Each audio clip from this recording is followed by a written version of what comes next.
You're listening to FitPro Sessions with Parallel Coaching, episode number 32. Hi, I'm Neil Bergman, and in today's podcast, myself and Hayley join the Parallel Coaching Inner Circle and talk about the coronavirus and how to make the most of uncertain times. So stay tuned. Hi, I'm Neil Bergman. And I'm Hayley Bergman. Over the last 10 years, we've helped thousands of fitness professionals to get qualified, learn with simplicity, and coach clients with confidence. We're the first to say that learning and being a fit pro doesn't have to be hard work, and that with the right structure, support and resources, you can become a confident and knowledgeable fitness professional that is dedicated to more. So how do you learn, qualify and kickstart as a fit pro? This is the FitPro Sessions Podcast with Parallel Coaching. How to make the most of uncertain times around coronavirus. So Hayley, what's your thoughts on corona? What's your thoughts on coronavirus? It's interesting to see how the impact it's had on so many. I think this is probably the big thing for me. Is it's amazing. It started in one place with one person, and now suddenly there are thousands and thousands of people affected. It just shows how interconnected we all are. I think that is just amazing. The person next door is buying loo roll because of one or two, a select number of people in the back end of China eating something a bit dodgy. Yeah. Which is ironic that they ate something dodgy, but my next door neighbour's buying toilet roll. How strange. How connected we all are. How strange. Connected. The main problem that I'm seeing is this lack of guidelines of how to move forward as a business. Yes. So not just fitness professionals, but all types of businesses. It's quite vague, isn't it? But I suppose if you think how different every business is, it has to be fairly vague because it's so unique to your own business plan and risk assessment. Which is why I put the post in yesterday that you know your business better than anyone else. Yes. And no one can tell you how to run your business other than you. And you're knowing, kind of first message in your heart of hearts, what you should do, whether you should kind of close shop, reduce numbers. There's so many possibilities, and we're going to go through them in the next kind of half an hour. I don't know how long this one's going to last. I'm not really bothered. It'll be useful because we're in somewhat isolation. We don't have it, but we're always in isolation. We just live in parallel camp. We live behind this green screens. HQ. in HQ. So I think that's the biggest thing, is just this unknown of how do we move forward? How do we interpret the guidelines, the kind of vague rules of what we should or shouldn't do. What was really interesting this morning was UK Active released a press statement that said that gyms shouldn't close right now. They should kind of operate as normal and make their own decisions locally as to what measures they put in place. So our local Pure Gym, the gym we go to, they're still open, but they've reduced their group timetable class and cut the numbers in half. So instead of 20 people booking, it's now only 10 people booking. So they can increase the space between clients, people training.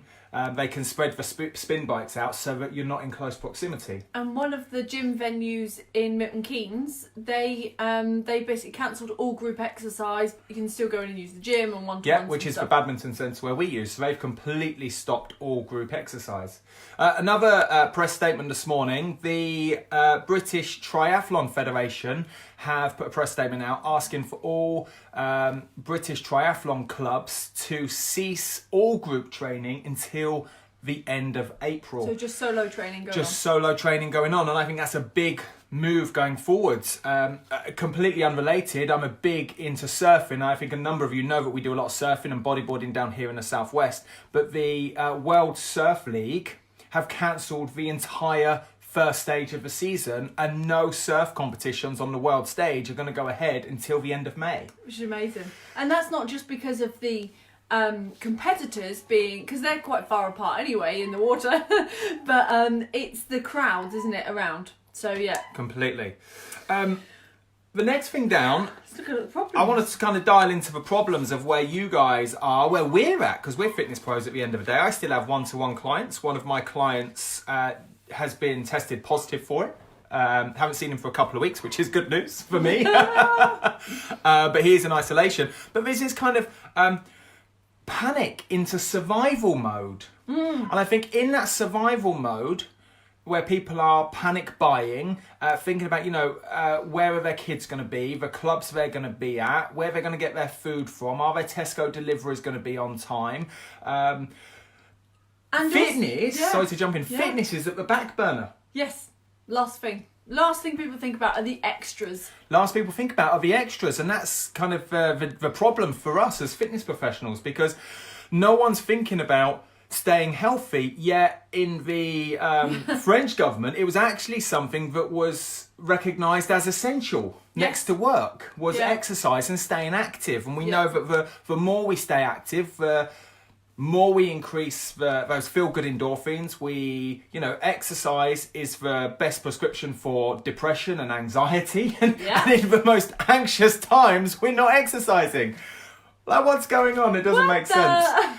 And so there's this survival mode within society, survival mode within the local community, survival mode within your clients. And you might be in survival mode as a FitPro as well.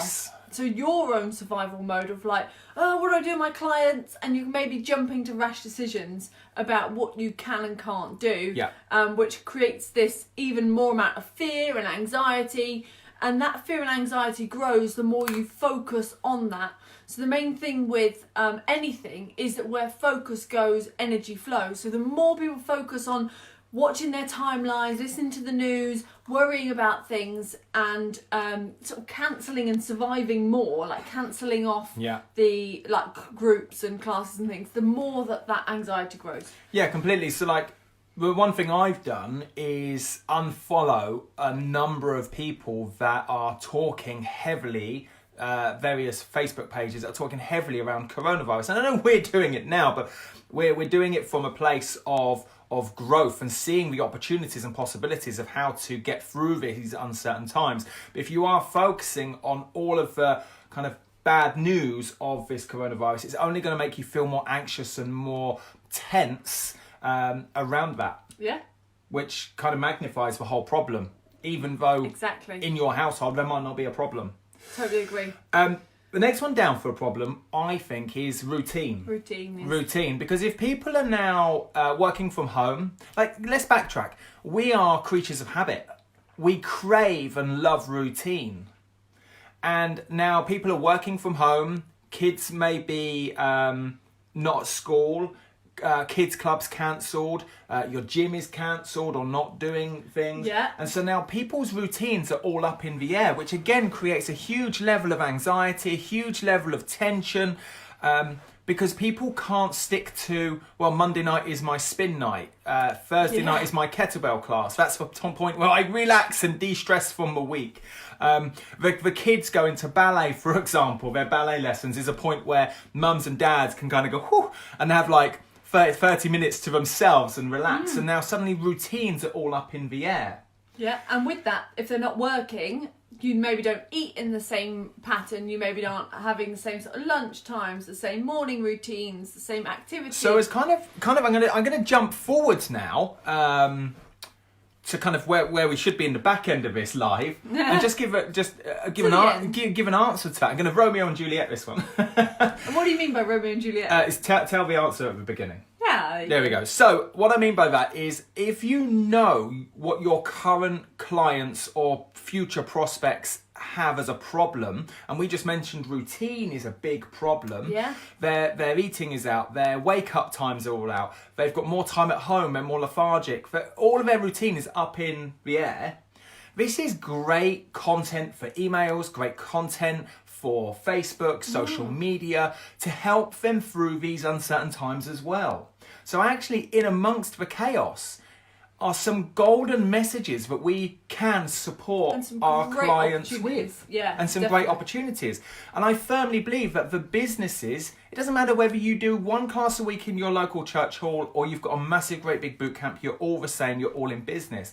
The businesses that innovate and are more creative and are seeing the opportunities for what they are right now are going to thrive through this and come out the other end stronger. You're going to set a new standard, a new standard operation. You're going to set a new status quo. As cheesy as this sounds, you're going to raise the bar of how you see things and how you operate. Yes. And if we go back to kind of if we go back to kind of a financial crash of 2008, there was a lot. I'm not going to call this a dichotomy. There was two groups of people, but we can see two trends. There was one trend over here that didn't innovate and didn't create, and they just disappeared. Mm-hmm. And then a classic example of that is Blockbuster. I was going to say Blockbuster and Netflix. Yeah. Yes. And then you've got the other group of people over here, businesses that did innovate. They were creative. They saw how people were dealing with this crisis, and they helped them. Went the other way. Without the what's the word I'm looking for? The desire of receiving something back. They just went out there to fulfill this need of, I just want to help people. Yes. And they created an innovative way to deliver their product. And they are thriving 10 years on. And what I love about the possibility of that is that Neale said thriving 10 years on. That's not just to get over the worst bit. It's long term, in that what you set up now in the hardest of times will help you even when it's easiest. Yeah. Because you've got a massive opportunity to grow. So I'm going to sidetrack again a little bit.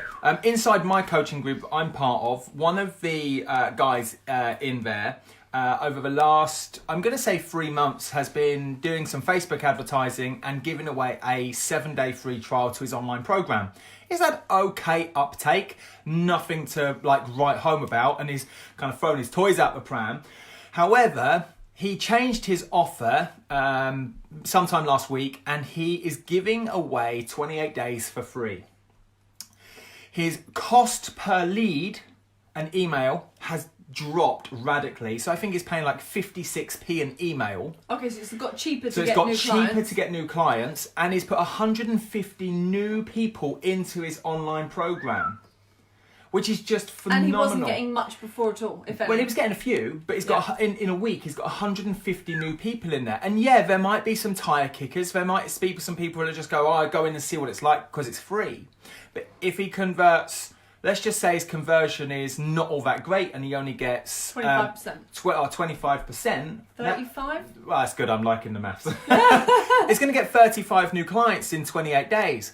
So one of the things I want to kind of write home about as a message now, really early on in this live, is react versus respond. Yeah. And what I mean by that is, if you're reacting and you're trying to make a quick buck and get your clients from the school hall to online quickly and not see the bigger picture, it's only going to cause more stress and anxiety and tensions in the short term whilst this is all going on, rather than seeing this as an opportunity and helping people and going up there to drive with that need of help. Yeah, nice. And consequently, you'll reap the rewards down the line.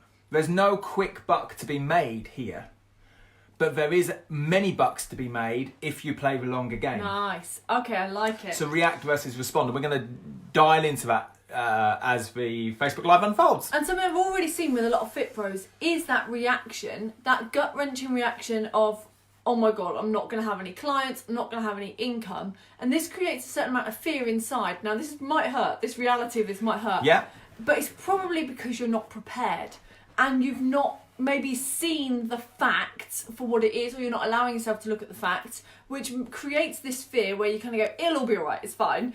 Or you're getting to rash decisions which show that you're not prepared to take on something in this case. One thing that I have beat this drum for a good couple of years now, certainly inside our fitness business Kickstarter, is to have multiple approaches to training clients. Yeah. What I class as like a value ladder.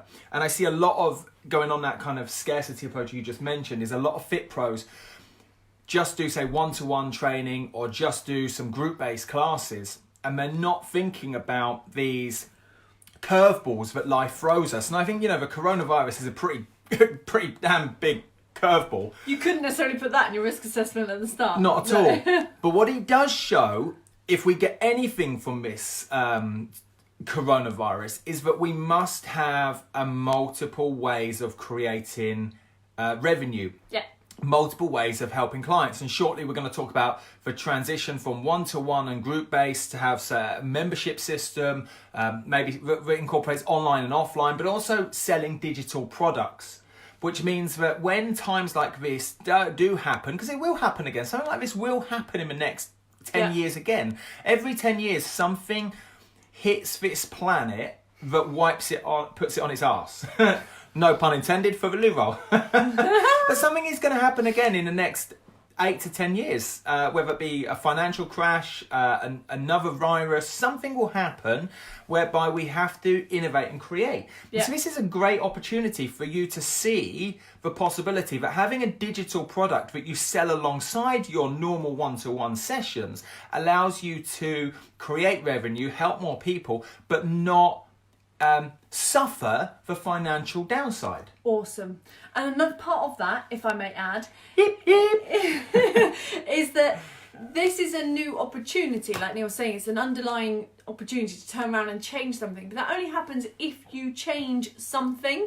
So rather than... Oh, this is amazing. So why can't I just take the kettlebell class that I do in a local hall or the Pilates class that I do in a local hall and then just move that online, and then everything will all be okay, and as soon as the virus finishes I'll just go back to what I used to do.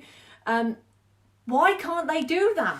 Why can't we do that? This is a Why great doesn't it point. work? So if let's just say I have a kettlebell class and I got 16 people. They turn up to my outdoor venue or school hall, and those 16 people love the process of getting ready for that session. They love the process of driving or traveling to that session. They love the 5-10 minutes before the session starts. Getting out of the house. They love the process of getting out of the house, escaping the kids. They love the process of going through the class, of being part of a community, feeling that sense of achievement as one, as a self, as an I. Me, myself, and Neil. But they love the sense of achievement as a group, as a pack. We're pack animals. They love that dopamine hit at the end of a class and how they feel. They love that feeling when they get back in the car, all hot and sweaty, with a sense of pride, a sense of achievement. They love that feeling after the session, once they're home, and they can text their friends and they can talk about how they feel.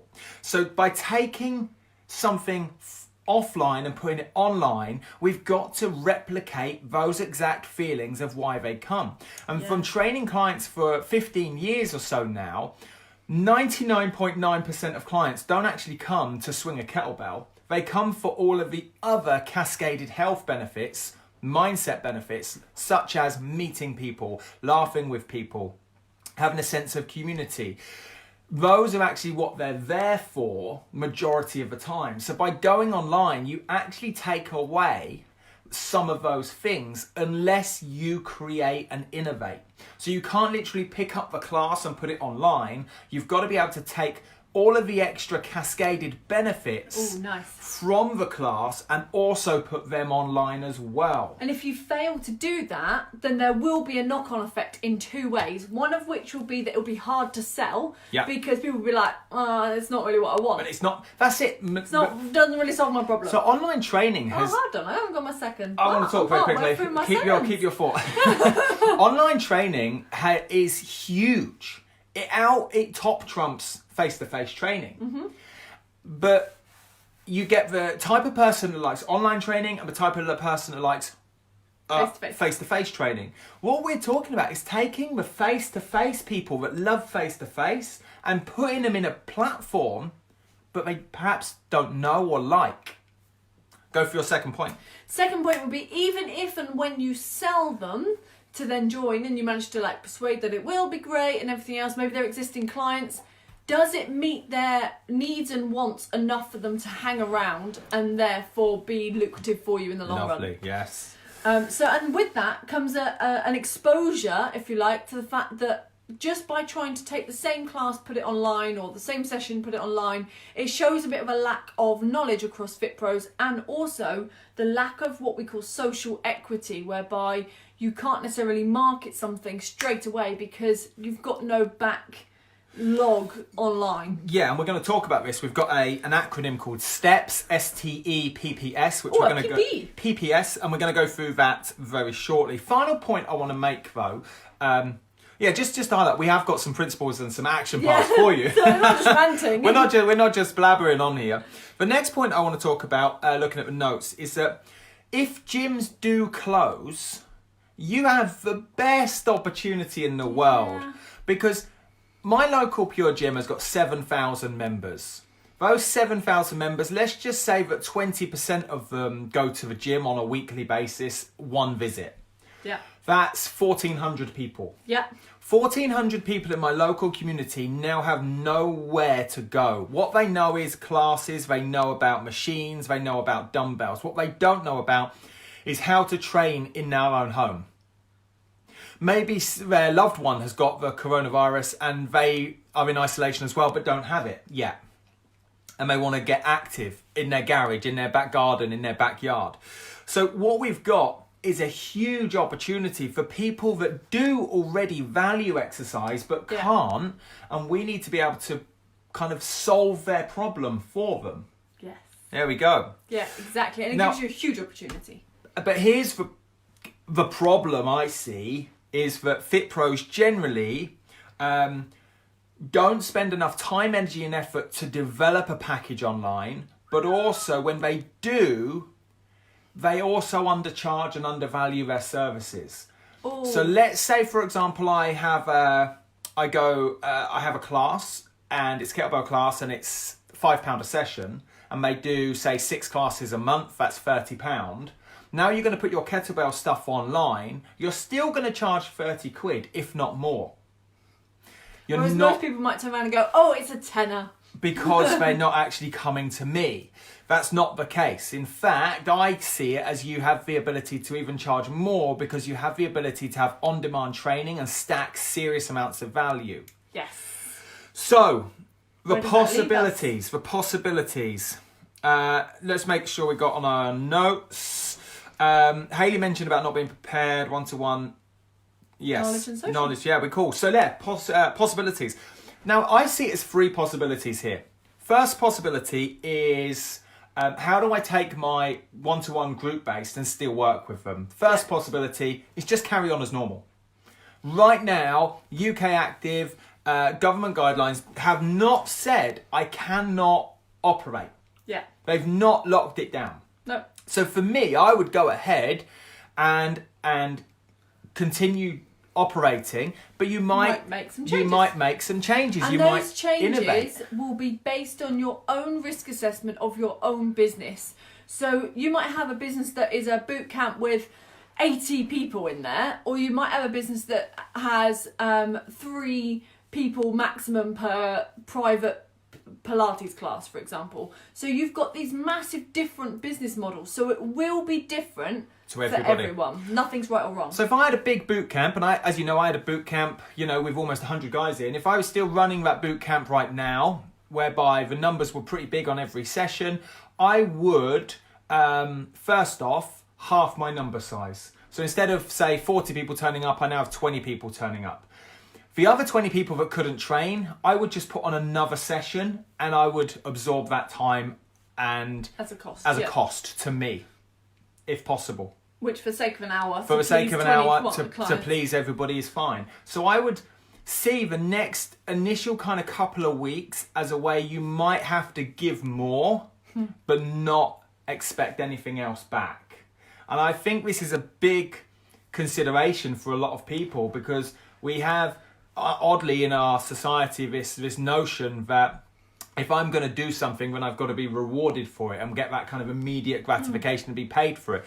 But in these uncertain times, we have to go above and beyond, add more value. So it might be cutting your group sizes in half, but doing double the amount of sessions. Yeah. That's quite a nice solution. It might be what that... about one-to-ones? If you're good and they're good? So if I one-to-one, some of my one-to-ones were in our kind of home gym. I probably wouldn't use the home gym. I would go out and about, I'd be out in the fresh air, I'd utilise the environment and go somewhere whereby I'm not going to be in contact or close proximity to other people. So I'd go into the local park. because that's the best place to be, is fresh air, amongst the trees, around water, and get a real good sense of feeling for the mindset. Being out and about. Being out and about. So you may have to adapt your approach of what you know as training right now and how you currently operate as the status quo, and see this as an opportunity to push and challenge the way you deliver certain sessions. Yes. But ultimately, there will, I think, come a time where one-to-one and groups classes are going to be put on their ass, and we can't train. We can't do that. And especially with the social, social distancing. So the next thing down is actually an exploration into online membership, online training, and that, which is the same thing. And the third one would be digital products. And this is the perfect time. The possibility now, or the opportunity you have, is the perfect time for kind of downing tools a little bit, and you might financially be stung a little bit here because you're not training as much, but then everyone's in that same boat. But this is a perfect time to innovate and develop a digital product. Well, yeah, if you've got less clients and time was your biggest barrier before, you now have more time because you've got less one-to-one clients, less things going on, which means that you are able to maybe put that time into creating something new, like a membership or online package platform or a digital product. One of the things I've spoken to a couple of learners really in the last 24 hours, yesterday and a little bit this morning, is they want to put their training online, but once the coronavirus goes away, they don't want to do online. No. Which I called them out as kind of like, why would you do that? You're reacting and not responding. Whereas the opportunity here is, by transitioning online, once this coronavirus has blown away, which it will do in the coming weeks or months, you're left, if you develop and innovate an online digital product now, you're left with an additional product. You're left with a secondary income. You could develop an 8-week fat loss home workout plan and sell that for $19.99. And even once the coronavirus has been and gone, you could sell 2 of those a day. Now, you made it now over the next couple of weeks, and you're going to reap the rewards for that going forwards. Like our revision mastery. I was about to say, our revision mastery boot camps, majority of those, the crux of those, were made in 2015. In one day. In one day. And we've sold over 7,000 of them. I'll let you do the maths. Yeah, and so the point there is they still need nurturing and care and updates all the time as things change. But the crux of the hard work was done at a point where there was time available. And that's what we have, or you have now, is a point where you can create a digital product and come out the back end of this and reap rewards further along the line, as opposed to seeing the reaction of, how do I take my class and put it online and deliver it just in the moment of crisis? And I think the problem with that solution that you said about, like, just take my class, put it online, is it can often come across as substandard because it's not the mode you wanted to do it. It's not designed to be necessarily done that way, and you're maybe missing their whole problem solution that Neale was talking about earlier, about if they want the social, they want other benefits. So with these kind of digital products, I'm going to touch on this slightly now, but dial in it very shortly when we give you some clear action points. But if I was going to create a digital product and I was going to put my current kettlebell class people online, then I would simply just have a Facebook group. Yes. I would especially get as a membership place, a private lockdown secret Facebook group. It's pay per access, pay per play. So pay like for a whole month? Pay for a whole month. Yeah. Okay. This is what I've done actually a number of times and had huge success. I would comfortably charge down here in Plymouth £49-59 a month, and inside that I'd have a very clear structured week. So for example, every day there would be a video go in there of some kind of training, whether that be a workout, a mindset, a nutrition training, a meditation training, live food prep, something whereby they get value from the training. So it might be Workout Monday, it might be Arm and Abs Tuesday with a nutrition training, which is only 4 or 5 minutes long. It might be Wisdom Wednesday, something about drink and Thirsty Thursday, Fun Friday. And every day I'm just going to put some content in. 90% of the time is going to be video. And I know you're going to, Haley's like, chomping at the bit. I would pre-record that video as well. I wouldn't do it live. Because you're left with a whole host of further tensions and anxieties unless you're really confident and competent around live training. And if you do it as a live, then answer the questions at the end and you still have a really good video you can reuse. So if I was going to put my kettlebell class or kettlebell session online, I would literally pre-record it, use my iPhone, prop it up with whatever, a tripod, or balance it on cups, whatever you need to do, which we've done before. Yeah, stack of books. And then you can go back and watch it. You could use something like InShot or Video Leap to edit it and then upload it into the Facebook group. Awesome. The thing here is, sorry to jump in again, is right. You're creating a sense of community. You're creating all of the things that they actually come to the kettlebell class for inside the group. From experience, the best thing you can do is when you put your people inside a group is say one thing. What do you want me to talk about? What do you want trainings on? Just like I did, always do inside this group, what would you like me to talk about? And I talk about the things that you want answers on. Yes. I don't make the assumption of what I think you need. I make the facts of what you actually want. Okay. Nice. Now, what's also really important about that content, when Neale was saying, like, you could do this on a Monday, this on a Tuesday, etc., they're not just content for content's sake. They have a really clear purpose that relates to the client's goal. Now, if you imagine you're working with clients, most people in this group, in the inner circle, are already working with clients. They're fit pros, they've got people. What are the questions that you're always asking, or the things that you always have to repeat yourself like a million times to your clients? That's the ideal thing to do as the topics, because that information could be used and reused. A classic example, we get asked daily, what insurance do you use? So we wrote a blog about that. And we've done a live training about that, which means anybody now that has the same question, I just point them towards that blog or point them towards that particular bit of training. So the beauty of online training is I get to answer the key questions once with great value, and then I can just keep adding more and more and more. So if I think back to my online training that I had for my 5 a.m. club, when I closed the group down after over 3 years worth of training, there was almost 700 video trainings in there. Almost 700 video trainings, which were on demand anytime. Yeah. And I had a pinned post whereby they could go and find all the nutrition stuff, a pinned post with a link to all of the abs stuff, all the core, all of the HIIT workouts, all of the home workouts, all of the water bottle workouts, all of the sofa workouts, all of the meditations. So it was easy to navigate. Fantastic. Now, this leads on to the principle. We've probably got about 5 or 6 principles to go through, batched into 3 parts for you. The first principle is, what problem do you actually solve? This is so key. So key. Just take this one thing. What problem do you actually solve?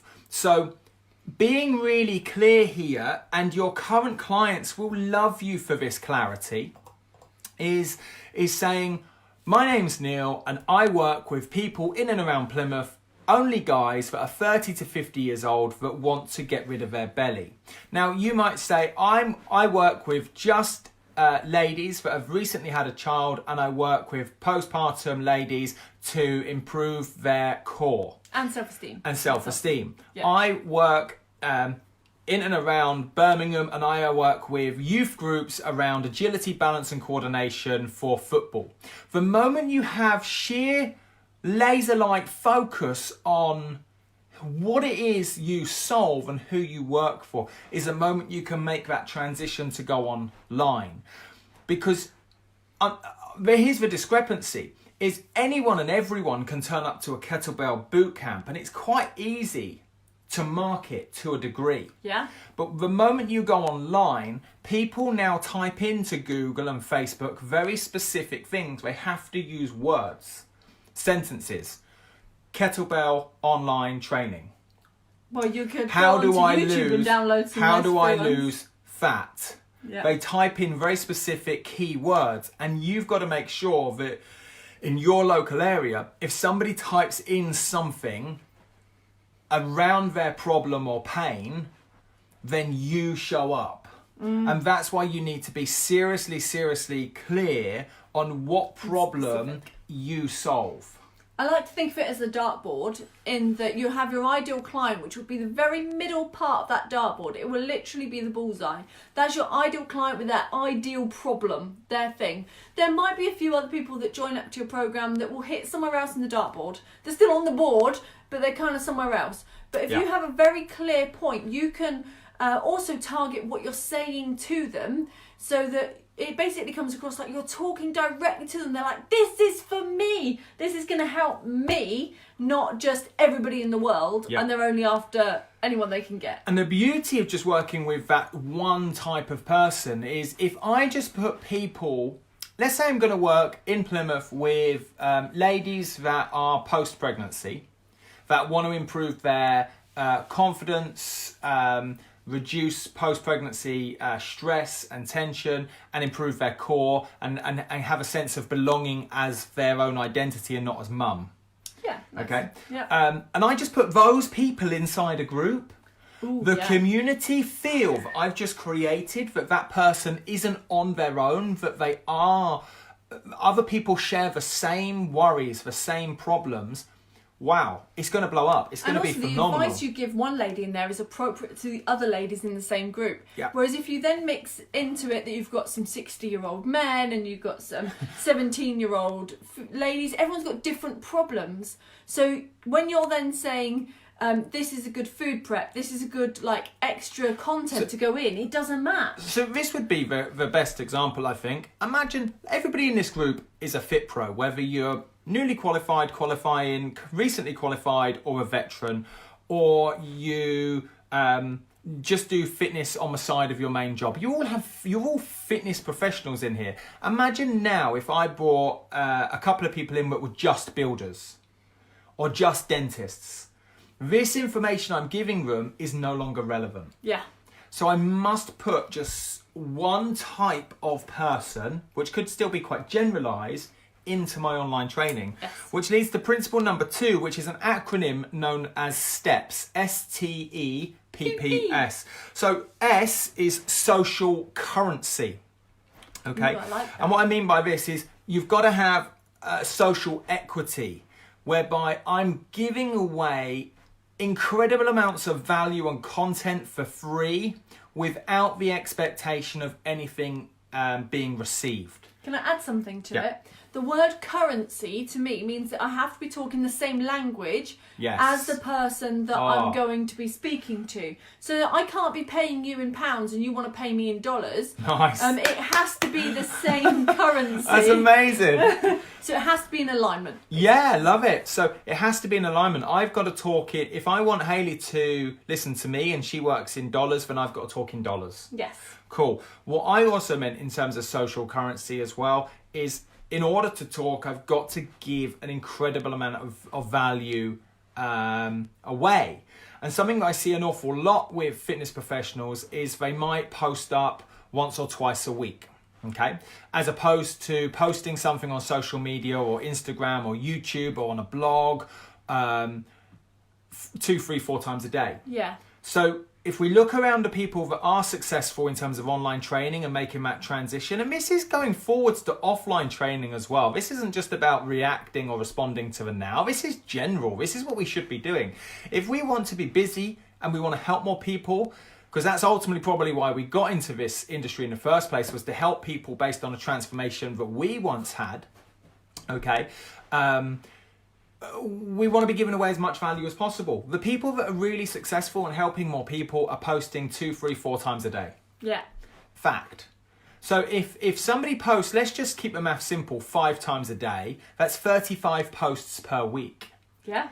If you're only posting once per week, your competitor down the road has got 34 more chances of being seen. Yeah, I know what one I'd rather be. So if you are questioning whether or not, am I busy enough? Am I going to be able to get through this? What do I do? I would create more value, create more content, and look at the first part of steps, which is social currency. Talk in pounds if your prospect or client is talking in pounds. Yeah. Okay. Next one down is T, which is trust and triggers. Okay. Ooh, nice. And what I mean by that is top of the mind, tip of the tongue. Okay. What's on the top of your ideal client's mind? What's on the top of your current client's minds? And you want to be the first one to say it, as if you're talking just in front of your ideal client or your current clients. Even if that triggers them a little bit. And what I mean by that is, imagine you are Big Brother and you say it just before they're about to say it. It's like you're inside their head. You've been watching everything they do and you're able to know exactly what they're worrying about because you've almost been watching them. But also what they find funny. And that's what I mean by triggers. So for example, inside my men's boot camp, majority of my clients either drove vans for work because they were self-employed or business owners, or they drove Land Rovers and Mercedes. So I would deliberately trigger them with comments around Audis. And, you know, from an Audi versus BMW versus Mercedes driver, it was an easy trigger to get conversation, but it also showed some of my identity. And it helped go back to social currency and aligned with them. Yeah. Okay, so think, how can I build trust and how can I trigger people to listen to me? And I think this is a big thing with all businesses, but fitness professionals, is we're not polarizing enough. I say stuff inside Parallel which antagonizes people, which puts people into one of two camps. You either really like us or you really don't like us. And we get an awful lot of online hate, a lot of online keyboard warriors. And I love it because that tells me that I'm repelling people, that people don't want or like me. And I'm okay with that. Yeah. And then I create this tribe where I build up trust and know and like, and they get to like me, I get to like them. You guys know and like and trust us. We know, like and trust you, and now we can communicate and have a conversation and move forwards. And that can only happen once you've trust, But also triggered. Next one down for E is emotion. You've got to be emotive. Okay, people share things online because it touches their heart.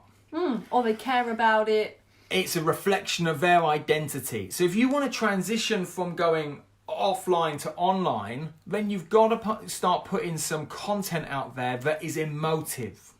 It can't be beige. It can't be the same thing that every other trainer or yoga or Pilates instructor is saying the same thing. And that can take some time, can't it, to find your voice and find what works for your ideal client, especially if you don't have many followers to start off with. It can take some time, it can take some thought, it can take a lot of creativity, but putting that together over time starts now rather than putting it off anymore. Yeah, completely. Next one down is the first P is... Public. So we've had social currency, trust and triggers, emotion, and the first P in steps is public. So it's about making sure that you have a brand, that you have your name, you have your logo, you have what you stand for as a value, and that's very apparent and very clear. Now the biggest problem we see on this is that it takes way too long. It takes way too long. Just make a decision, won't be perfect first time, just go with it. And this is the message I've got for everybody today, is just ride with whatever you decide, go for it. And what I mean by that is, if you haven't currently got a logo that you're happy with, just go with what you've got. Yeah. If you haven't got any colours yet, just go on to Google, write in colour scheme for branding and pick 2 of your favourite colours. Yeah. Because you can change it down the line. But right now, in amongst these uncertain times, it's not the problem to be focusing on, yet it's the one thing that fitness professionals procrastinate on the most, is I've not got a logo, I don't know what my colours are, I don't know what my slogan's going to be. Quite honestly, that's not your biggest problem. Choose something, go with it, and down the line, once you find your voice a little bit more through practice, and practice breeds confidence, and confidence breeds self-esteem and lowers anxiety, you can change it in the future. Absolutely. So, simple. Make a decision, go with it, but make it public. But you've got to have something. For example, on all of our images, in fact, we've just got parallel coaching at a slant in a wiggly font. Simple. Yeah. Okay. Easy. Next one, because steps has 2p in it, is... Of course, that's how we spell steps. Steps is practical value. And this is useful things that your ideal client or current clients want to be seeing. Yeah. Practical value. That could be... So it's not just stuff. It's not just stuff. It's what is going to actually give them a mini result for free via social media. What is going to give them a mini result from an email you send them. Okay, what is it you're going to give them as a practical bit of value? And I always think of this as in two camps. You've got education and then fun or entertainment. Okay? Edutainment. Because that's key. Is you gotta have.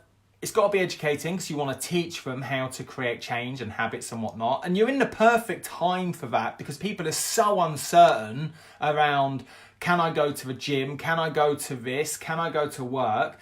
They're creating an element of change because they're going to have to change their routine. Yeah. So you can really capitalize on that and give them some really practical value content online around making an actual change, a habitual lifestyle change right now. If they're used to going to their local Pure Gym and all of a sudden Pure Gym closed and they've got to do a home workout, you're now going to give them practical, valuable bits of content 90% of the time through video to make that happen. Yeah. You now build up social currency and alignment, and you build up trust by triggering them that you can no longer go to the gym, you've got to be doing it in your home. You start to become emotive with them. At the end of all of this, they're going to sign up with you as a client. Perfect.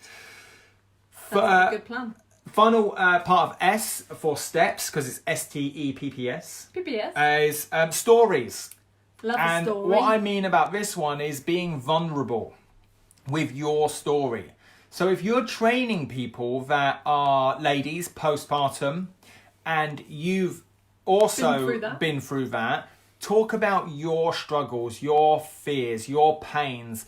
Recall a time when something happened. And the more parables and stories that you can align with, you make all the other steps within steps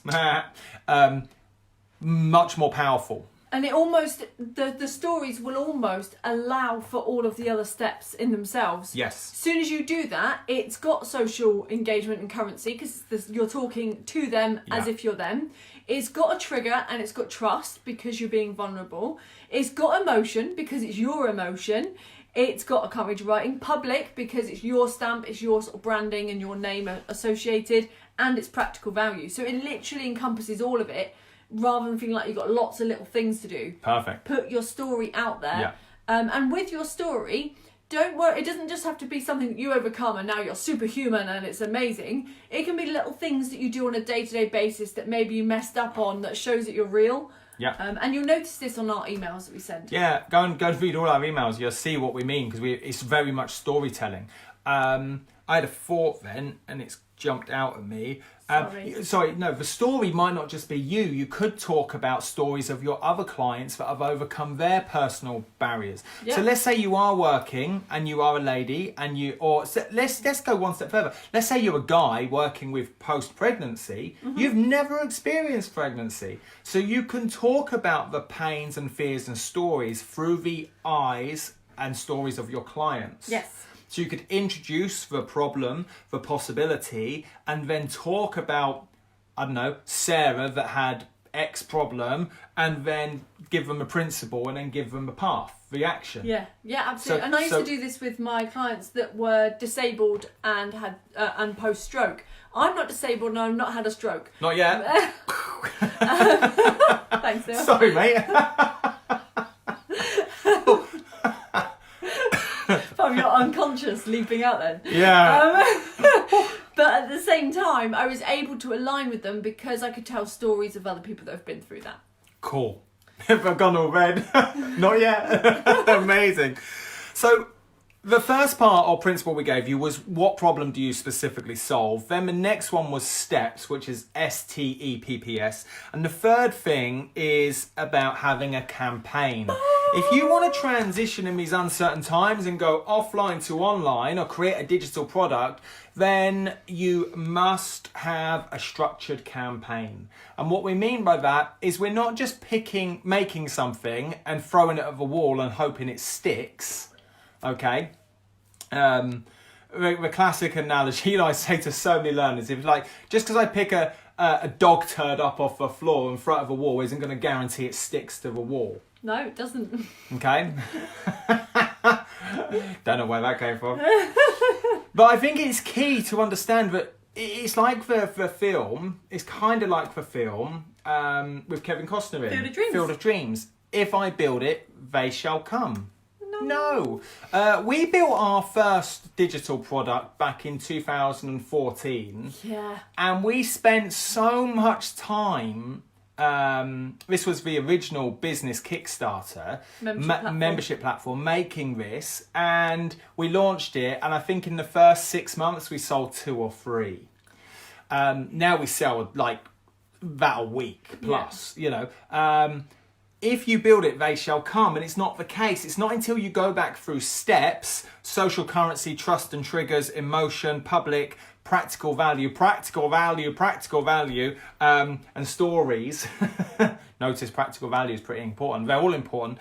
But it wasn't until we actually did that they started to come. We could guide people through it through a structured campaign. Yep. And that campaign allows you to build the know, like and trust and follow that person through that path so that they're ready to be able to buy. But also there's a sense of urgency within that campaign. So let's say, for example, the doors open at a certain time and close at a certain time towards the end of the month when people are getting paid. Yeah. Then you can lock that down. That's that month complete. No one else can come in until the campaign opens again. It builds excitement and it builds urgency. What value must I put out there that breaks down the reasons why people don't buy? Ooh.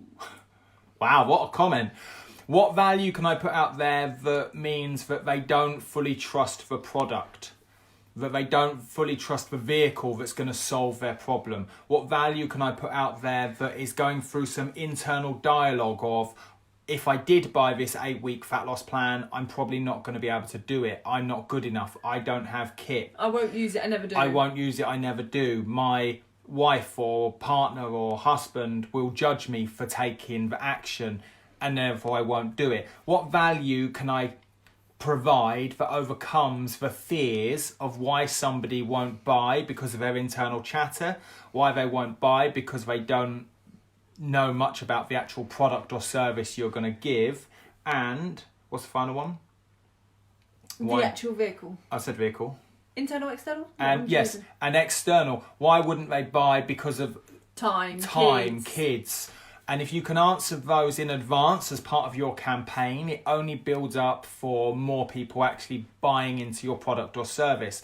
Now, you might think, well, I don't want to go online quite like that. I just want to get through this coronavirus, these uncertain times. You're still going to have to take your current clients through a campaign and show them the value to get them online. Because if somebody does one-to-one and has cancelled their sessions with you, which I've seen a number of the people inside the Inner Circle have, I now have to go back to that person and resell them on the concept of online training, yes, which is a campaign in its own right. What is it that's stopping them from signing up? Is it something to do with they've not seen you do online stuff, so you've now got to build steps for them? STEPPS. Yeah. Is it that something is that they don't trust themselves internally, or they don't trust people externally? What is it about that campaign that you've got to take your current clients from boot camp or kettlebell class and bring them online? It's still a campaign. And what I love about this is you're basically Neale's giving you the key to your social content that is the free, useful information you can put out there by talking about why.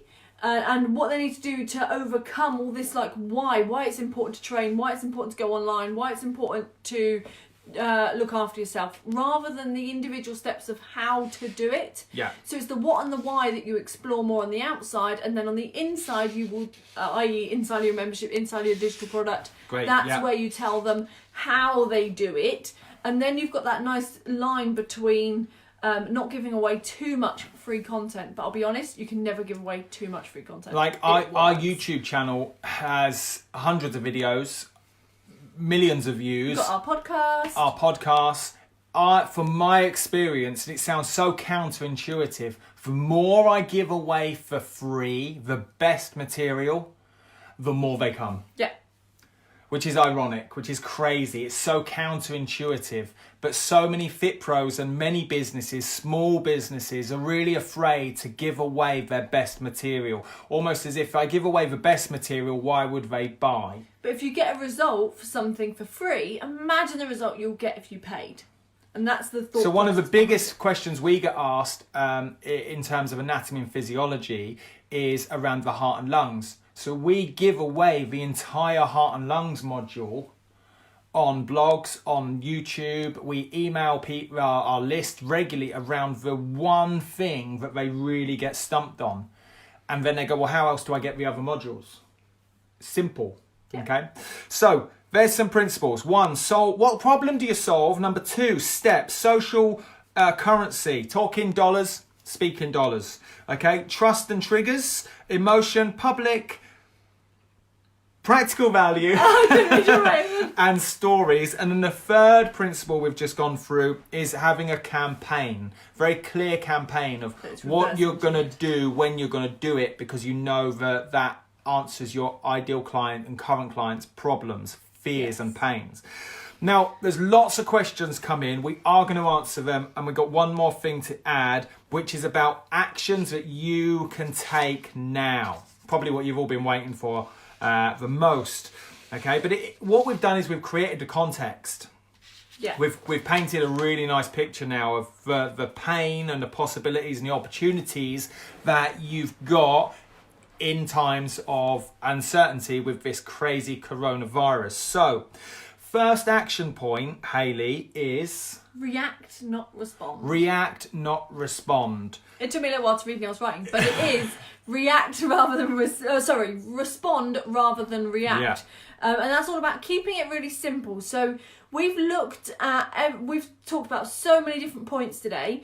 So take one thing from it straight away that you're going to go, right, if I was to look at this rather than a reaction to this virus that's happened and it's all crazy and it's all anxious and everything's changed and I'm worried about my income, and go, if I was just to shift to responding to a situation, what one thing would I like to do or set up that's going to also see me into the future, not just now?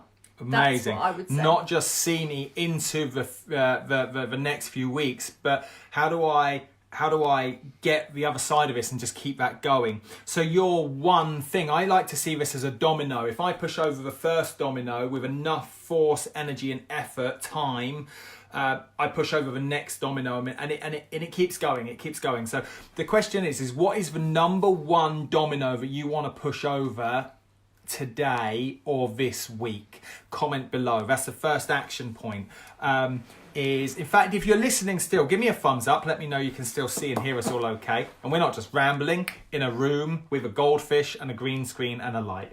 They can't see the goldfish. No. But the bit I want you to comment below is what's the one domino that you can push over today to keep things simple. So if your one domino is to take my current kettlebell class and put it online, that's your first global action point. And then you can draw underneath that or branches off that as like a spider diagram of other action steps that need to happen in order for it to come to fruition, but keeping it simple, stupid. Yeah. The problem is the thing is here, it's not a problem, is not to react and think, I've got to have it all done by Friday. It's going to be done by Friday. It does take time. You are going to encompass challenges. Maybe you're not very techy. Maybe you don't enjoy filming. Maybe you've never done face to camera before. Maybe you've never done a live. So you've got some personal challenges to overcome, which is a great opportunity that coronavirus has given you. Which is the next point. Is see the opportunity of the new. Because this could be, if you've been fearing Facebook Lives or doing face-to-camera work, or you've been thinking about going online but you've never had the balls to do it, the coronavirus has been the opportunity for you to do it, to take action. So the coronavirus, or when the world, human beings throw a curveball every 8 to 12 years, the last one was a financial crash in 2008 to 2010, you've got a great opportunity that is right before you. So rather than get sucked into the news, or this person or that person, or this is now happening, loo rolls are out of stock and people are crash buying hand sanitizer, you're there in your back office behind a green screen doing the work. I love it. Number 3. It's all about action. I'm going all to about ask action. Neale what he would do. What would I do? If you were a PT that was running classes and one-to-one regularly, that's your whole sole income, what would you do now? This is wicked. I love this question because I actually did this. I'm going to tell you exactly what I did with the 5am, 6am club. I would put everybody into a Facebook group. I would deploy... They pay for? Yeah, I'll talk about it. I would have a closed secret Facebook group, and that would be the modality of where I deploy my content. Nice. I would use Facebook Live and pre-recorded videos. I wouldn't touch Zoom or GoToWebinar or anything complicated. I would just use my iPhone. If you have to use an Android, gutted, but it's still a phone, I suppose. And I would start off with doing short 3 to 5 minute bite-sized bits of training, pre-recorded, and I would use something like InShot or Video Leap to add branding and cut and edit things and make it a bit more user-friendly, and I would upload that with very clear context and very clear value. Like a point to each thing. Like a point to each thing. So inside our Fitness Business Kickstarter around videos, we talk about a structure of what we're going to tell them, why they need to know, why it's important. Then I'm going to tell them what it is I want to tell them, and then I'm going to give them an action point. Okay, so it could be, I'm now going to talk to you about the 3 best exercises to challenge your core. Tell them why it's important to challenge the core and why these 3 exercises are best. Who it's for. Show them the 3 exercises with all of the education, and then say, drop a selfie below when you've had a go at this workout. I wouldn't overcomplicate it. The beauty to online training is you get to do it multiple times and keep it simple, stupid. Okay? So that's what I would do.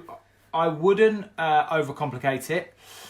I would have a very clear structure, so that on a Monday, it was like Monday motivation. I'd probably put a quote in most days. I'd put a video in every day, and I think you'd do a Q&A at least twice a week, wouldn't you? Q&A twice a week, and I'd probably upload some documents inside the group as well, some recipe cards, some smoothie cards, and you can get those made up professionally as well. Yeah. Workout. And I wouldn't, again, overcomplicate this. I would make it in Word, save it as a PDF, and upload the PDF. So many people think that online training is very technical and really complicated. The more simple you make it for you, the easier it is for the end user. And the quicker you'll get it running. So if it's complicated for you, it's going to be incredibly complicated for them to actually use the material. Yeah, okay? Exactly.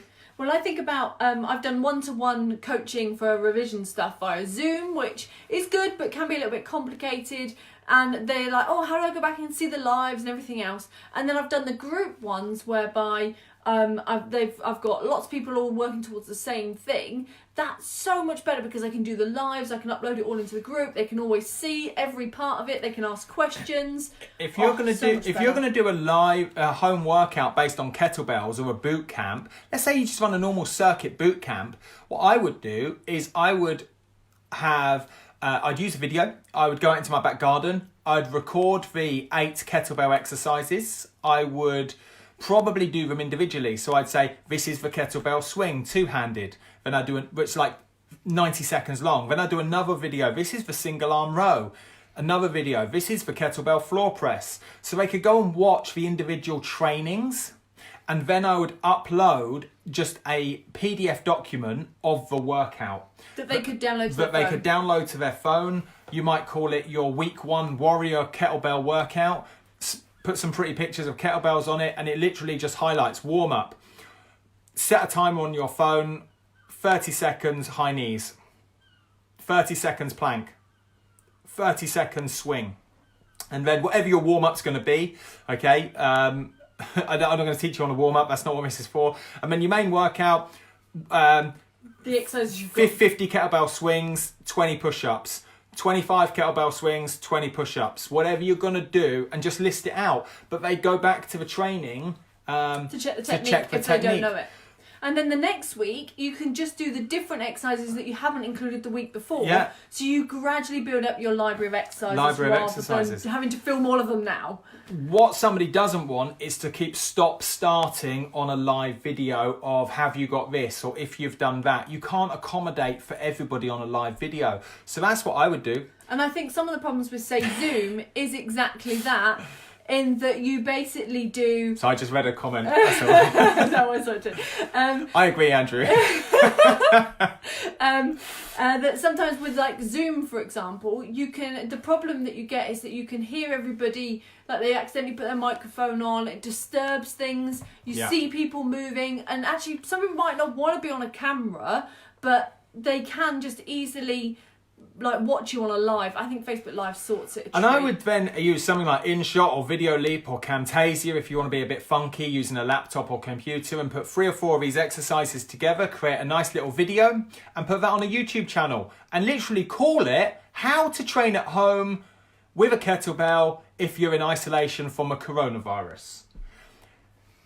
Stuck at home with coronavirus? Here's how to get 6-pack. COVID-19, the 19 exercises you need. Yeah, with COVID-19, the 19 exercises to stay clear of coronavirus.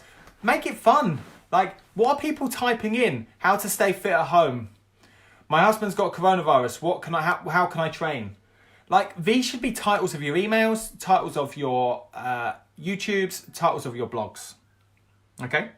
That's what I do. Really, really, really simple. Can I highlight one main thing from all of this action and this whole section at the end and the whole thing throughout is that the worst thing you can do is assume it will be the same. And the best thing you can do is see this as an opportunity and take massive action. Use this kind of urgency that it makes you have for this feeling of like, oh, I've got to get something up and running now. Yeah. Use that to really give you momentum to get something set up. So there we have it, how to make the most of uncertain times as the UK deal with the current coronavirus. Episode number 32 was actually a live Facebook inside our Parallel Coaching Inner Circle. So if you're not already in there and you're listening to this, the links are below. Come and join us inside the Inner Circle where there's 1,200 plus other fitness professionals just like you. But at the end of episode number 32, we did a Q&A section as well, whereby there was dozens and dozens of questions all around the coronavirus and how to take action moving forward following this live training. And it lasted for a good 35-40 minutes. So you can go and watch the full episode with the question and answers inside our Parallel Coaching Inner Circle. Outside of that, I hope you've enjoyed episode number 32. Please do leave a review in iTunes. Make sure that's a 5-star review, being really, really cheeky. And I hope you've enjoyed all the other episodes as well. You can obviously reach us on the Parallel Coaching website, parallelcoaching.co.uk. And if you do have any questions, head over to our contact page and reach out from there. Outside of that, we will see you on episode number 33. Hi, I'm Neil Bergman. And I'm Hayley Bergman. Over the last 10 years, we've helped thousands of fitness professionals to get qualified, learn with simplicity, and coach clients with confidence. We're the first to say that learning and being a FitPro doesn't have to be hard work, and that with the right structure, support and resources, you can become a confident and knowledgeable fitness professional that is dedicated to more. So how do you learn, qualify and kickstart as a FitPro? This is the FitPro Sessions Podcast with Parallel Coaching.